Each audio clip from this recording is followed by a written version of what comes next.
오늘날 지구적으로 동성애는 가장 중요한 이슈로 부상하고 있습니다.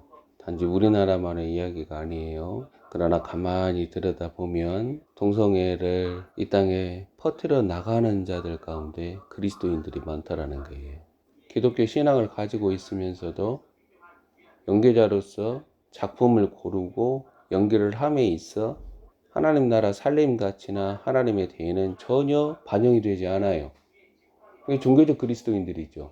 그런 방식으로 기독교 신앙을 가진 자들이 세대들 가운데서 문화라는 이름으로, 영화라는 이름으로, 드라마라는 이름으로, 연기일 뿐이라는 허무맹랑한 논리로 동성애 사상을 누룩처럼 퍼뜨려 나간다라는 거예요. 그런 그리스도인들이 집사고 권사고 사모고 논란이 되잖아요. 한쪽에서는 동성애를 반대하고 같은 기독교 신앙을 가진 자가 동성애라는 더럽고 해로운 누룩, 음란한 누룩을 연기라는 이유와 명분이라는 이름으로, 그리고 작가들, 그들의 머릿속에, 그들의 혼에서, 그들의 영혼에서 나오는 것들, 큰 음녀 바벨론이 주는 음식들을 끊임없이 퍼뜨려 나아가면서, 근데 기독교 신앙을 가지고 어떤 작품을 쓰는가, 그 작품 속에 어떤 사상과 가치관과 신념들이 들어가 있는가. 그래서 교회의 터와 기둥을 뱀들이 무너뜨려 나가는 데 있어서 정신적, 영적 영향을 미치는 이 반기독교적 지성주의들, 자, 이러한 뱀들이 교회를 무너뜨리는 거예요. 돈과 명예와 자기 사랑 안에 매몰된 기독교 신앙을 가진 자들, 이 종교 바벨로니안들이 기독교를 공격하고 기독교 신앙을 무너뜨리고 하나님 나라 살림 가치를 무너뜨리는 거예요. 아주 모순적이잖아요. 10월 27일 동성애와 연계된 차별금지법 반대 광화문에서 믿음의 형제자매들이 다 모여서 회개기도 하고 또 말씀을 선포하고 대회를 열고 포괄적 차별금지법을 찬성하는 그리스도인들이 많아요. 이번에 인권위원회 위원장 이분에 대한 인사청문과 관련해서 공격했던 사람은 자기도 교회를 다닌다, 자기도 교인이다. 그러니까 기독교 신앙을 가진 자들이 기독교 신앙을 무너뜨리고 있다는 거예요. 그게 한국교회가 가장 먼저 하나님 앞에서 그리스도를 알지 못하는 가장 명백한 증거로 회개해야 돼요. 한국발 지상교회들은 여전히 무지와 혼돈과 미혹의 영들 가운데서 길을 잃고 있다. 하나님의 집으로부터 심판은 이제 시작이 된다. 심판을 통해서, 징계를 통해서, 그리고 하나님의 진노를 통해서 비로소 세상과 지상교회는 회개합니다. 우리는 지금 이러한 때를 보내고 있다는 거예요. 마태복음 5장 10절에서 12절 말씀 봅니다. 의를 위하여 박해를 받는 현실은 불순종과 반역으로 세워진 아래 세상에서 복음을 사랑하는 자들, 오늘날 복음을 사랑하는 자들은 주 예수 그리스도가 다시 오시는 길을 예배하는 자들이에요.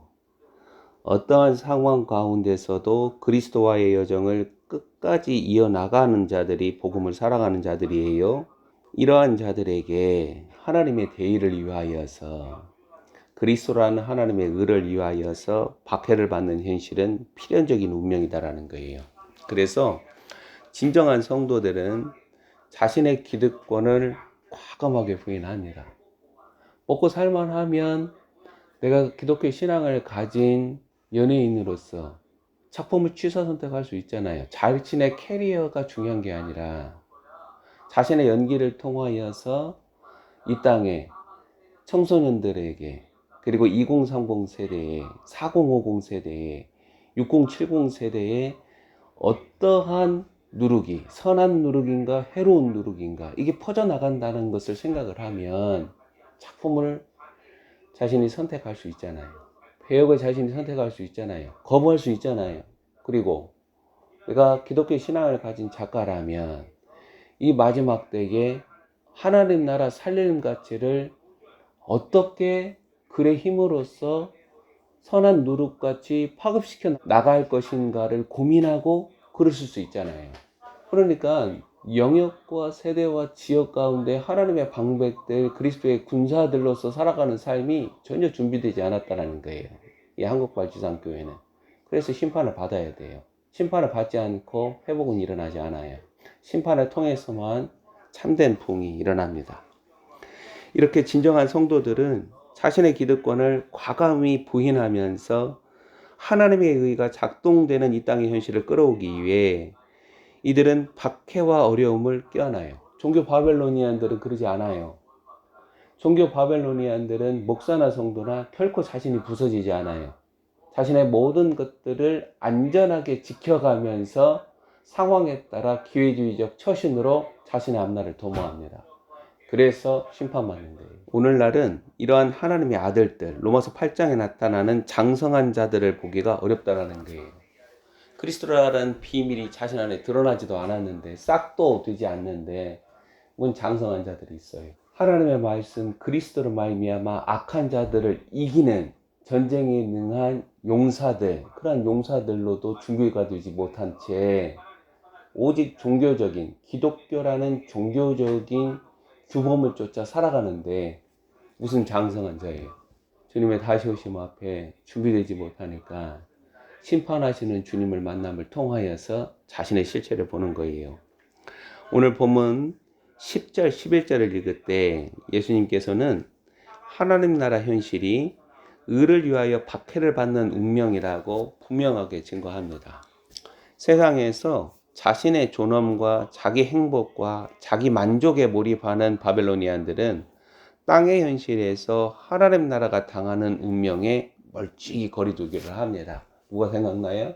베드로가 생각나죠. 그 밤에 닭이 울기 전 베드로 주님을 멀찍이 따라가다가 상황이 어떻게 되는가 지켜보다가 결정적으로 그는 무너지잖아요.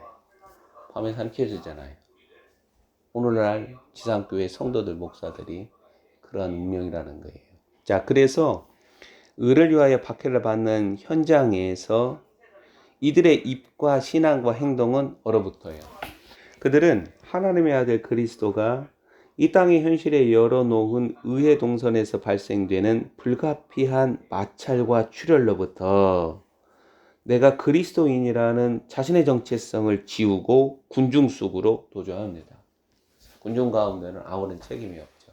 크고 넓은 대로에 수많은 사람들이 걸어가는데 거기에는 아무런 책임이 없어요. 책임을 감당하는 하나님의 그릇들이 없다라는 거예요. 자, 하지만 안에 하나님 나라가 이 땅에 드러남으로써 악하고 불의한 세상과의 충돌은 나사렛 예수 그리스도에게서만 아니라 그의 형제들이 히브리서에 나타나죠. 그의 형제들이 경험하는 사회적인 현상이고 영적인 실체라는 거예요. 하나님 나라에 거하는 자들은 주와 왕이신 하나님의 도덕적 통치에 저항하는 자들이 행하는 악과 불의한 폭력에 의라는 이름으로 도덕적 전쟁을 수행하고 영적 전쟁을 수행합니다. 10절 말씀 한번 보세요. 의를 위하여 박해를 받은 자들, 이들은 누굽니까? 메시아이신 예수 그리스도가 오시는 길을 의로 지펴낸 구약 성인들을 말하죠. 이들에 대한 하나님의 평가를 10절에서 적습니다. 아랫 세상에서 의의 길은 하나님의 길입니다. 공의와 정의와 긍휼의 길이에요. 이 길을 타고 의의 왕이 오시는 거죠. 거룩한 평탄화 작업이 일어나야 합니다. 마찬가지예요. 이 마지막 때 주가 다시 오시는 길에 거룩한 평탄화 작업이 일어납니다. 자, 이걸 하나님의 종들, 만드 서번트, 하나님의 메신저들이 하고 동시에 주께서 심판으로 거룩한 평탄화 작업을 행하시는 겁니다. 의를 위하여 구약의 아벨로부터 생명과 의를 이어나간 성인들은 기꺼이 자신의 세대 속에서 하나님의 의를 위하여 박해를 받는 선택과 결단을 강요합니다. 누가 시켜서 등 떠밀려서 하지 않아요. 내가 그리스도와의 믿음의 여정을 이어나가는 자들은 주님의 징집령이 빌려질 때에 그래서 영적인 귀가 오른쪽 귓볼에 피가 발린 그렇게 영적인 귀가 열려진 자들은 주님의 징집령에 자신이 자원함으로 가담하는 거예요. 나를 위해서 기도해달라 스스로 기도해야 돼요. 하나님 나라는 합당한 자들의 소유로 나타나고 본문 11절을 보면 예수께서는 나로 말미암아 박해를 받는 이러한 하나님의 나라를 껴안는 자들에게 12절에서 하늘 법정에서 너희의 상이 크다라고 선언합니다. 오늘날 지상 교회들과 성도들은 주 예수 그리스도가 다시 오시는 길에서 동시에 그리스도를 따르며 그리스도가 겪는 땅의 현실에 매힘당하는 선택과 결단에서 주저하며 망설이고 있다는 거예요. 본문 11절 각 영역, 세대, 지역 가운데 흩어진 거룩한 나그네들이 영문 밖에 버려지는 나사렛 예수 그리스도, 즉 나로 말미암아 욕설을 당하고 박해를 받고 모든 거짓과 악한 음모로 고통을 당하는 현실을 껴안는 담대함과 용기가 없다는 거예요. 준비되지 못한 자들은 담대함과 용기가 없어요. 종교 바벨론으로부터 떠나지 않아요. 그래서 종교 바벨론으로부터 나오라라는 주님의 음성을 때를 놓침으로 말미암아 함께 멸망당하는 거예요. 다양한 이해관계 탓으로 물러서서 비굴함을 드러내고 이 복잡한 때가 지나가기를 기다리는 처세술과 침묵으로 스스로 웅크린다라는 거예요. 뭐가 웅크려 있어요? 죄가 웅크리고 있는 거예요. 죄의 사자가 그의 주에서 웅크리고 있는 거예요. 우리는 예언자적 목소리를 잃어가면서 요나서 1장이 보여주죠. 구약의 성인들이 지펴낸 길도 외면하고 있다는 거예요. 예수님은 자신을 구약의 성인들, 참 예언자들의 동선과 그들의 삶에 묻고 있음에도 불구하고 이것이 참으로 하나님 나라 맛과 멋이고 복됨이고 기쁨이라는 이 사실에 오늘날 기독교 지상교회는 생경하게 반응한다라는 거예요. 시간 밖 하나님의 그리스도가 시간 안으로 들어오면서 행한 자기 부인과 자기 낮춤으로 그리스도가 지펴낸 동선에 우리 자신이 묶이게 된다면은 우리는 예외 없이 나의 인격이나 존엄이나 감정이 훼손당하고 그 상황 가운데에서 비굴함과 멸시를 당하는 것을 겪게 됩니다. 이러한 낮아짐과 외면당함과 세상으로부터의 냉대와 멸시와 거부당함이 무엇을 말해주느냐? 우리가 세상에 속한 자가 아니라 하나님 나라에 거하는 확실한 증거임에도 불구하고 오늘 본문 11절 12절 나로 말미암아 너희를 욕하고 박해하고 거짓으로 너희를 거슬려 모든 악한 말을 할 때에는 너희에게 복이 있나니 기뻐하고 즐거워하라. 하늘에서 너희의 상이 큼이라. 너희 전에 있던 선지자들도 이같이 박해하였느니라. 11절 12절을 선교지의 상황이거나 한시적이고 특수한 상황이라며 스스로 위로를 삼고 있다는 거예요. 그러나 나사렛 예수 그리스도는 무엇을 말씀하시느냐? 태생적으로 나사렛 예수 그리스도가 오시는 길, 그리고 나사렛 예수가 지펴내신 길, 그리고 다시 오시는 주님의 그 길, 이건 태생적으로 본문 10절 의를 위하여 박해를 받은 자들의 삶에 배태됐다는 거예요. 우리는 그리스도의 십자가가 낳은 하나님의 백성들이에요. 그리스도의 말씀으로 낳은 하나님의 것이라는 거예요. 그래서 나사렛 예수 그리스도에게서 일어난 모든 일들이 우리 안에 내장되어 있고 우리 가운데서 우리 안에서 일어나는 거예요. 주님은 그런 하나님의 백성들을 통하여서 세상에 자신의 생명을 빛으로 드러내시는 거예요. 나사렛 예수 그리스도는 아래 세상에서 참된 예언자적 동선을 따라가는 삶으로 자기 죽음을 초래하였고 자기 죽음을 통해 완성되는 영생의 나라를 부활, 즉 생명의 실체로 드러내셨다라는 거예요. 우리는 이 예수 그리스도를 믿는 거예요. 이 예수 그리스도의 동선을 나는 믿습니다. 나는 그 길을 따라가겠습니다. 라고 공적으로 시인하는 거예요. 그게 신앙 고백이에요. 자, 그래서 의를 위하여 박해를 받는 이 성인들, 참 예언자들의 동선이 가장 분명하게 내 안에 있는 생명의 실체를 증거합니다. 지상교회들과 목사들은 이래 오르기가 아닌 이러한 의의 동선을 끌고 오신 나사렛 예수 그리스도를 따라서 십자가의 길을 걸음으로 매일 우리들의 삶에 자기 출혈과 희생으로 땅의 현실에 의와 화평을 낳습니다. 그래서 대형 교회든 기독교 신앙을 가진 사람들이 많아도 지금 예장 통합이나 예장 합동이나 20만 명의 교인들이 줄었다고 그러는데 더 많은 사람들이 기독교 신앙을 버립니다.